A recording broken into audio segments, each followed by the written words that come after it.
বন্ধুরা, ডাব্লিউডাব্লিউই এর ইতিহাসে কিছু সুপারস্টার আছে যাদের নাম শুনলেই ভয়, শক্তি আর আধিপত্যের কথা মনে পড়ে। তাদের মধ্যে অন্যতম এক ভয়ঙ্কর ব্যক্তি Brock Lesnar, the best incarnate নামে পরিচিত।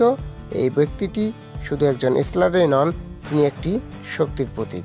ব্রক লেসনার জন্মগ্রহণ করেন 12 জুলাই 1977 সালে যুক্তরাষ্ট্রের মিনেসোটা শহরে এক সম্ভ্রান্ত পরিবারে।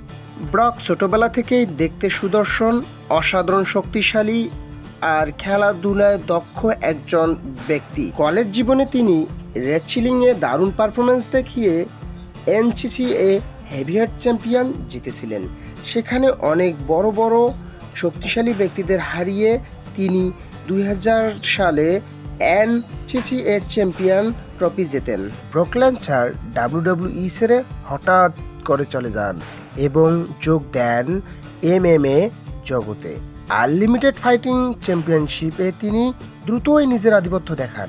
2008 সালে তিনি জিতে নেন UFC হেভিওয়েট চ্যাম্পিয়নশিপ, প্রমাণ করেন যে তিনি শুধু রেসলিং নয়, বাস্তব লড়াইও এক ভয়ঙ্কর যোদ্ধা। ডাব্লিউডাব্লিউইতে ফিরে এসে ব্রক লেসনার তৈরি করেন এক বিরল ইতিহাস। তিনি ভেঙে দেন দ্য আন্ডারটেকারের বিখ্যাত রেসলম্যানিয়া স্টিক। এছাড়াও তিনি বহুবার ডাব্লিউডাব্লিউই চ্যাম্পিয়ন, ইউনিভার্সাল চ্যাম্পিয়ন হয়েছেন। তার বিখ্যাত মুভ F5 এবং সুপারশেল সিটি ডাব্লিউডাব্লিউই এর ইতিহাসে আইকন হয়ে গেছে। শক্তি, আধিপত্য ও ভয়ের আরেক নাম ব্রক লেসনার। তিনি শুধু একজন চ্যাম্পিয়ন নন, তিনি একজন বিশ্ববিখ্যাত লেজেন্ডার। ডাব্লিউডাব্লিউই হোক বা UFC, যেখানে ব্রক লেসনার আছেন সেখানে শুধু একটাই নিয়ম, ওয়েলকাম টু সুপারশেল সিটি।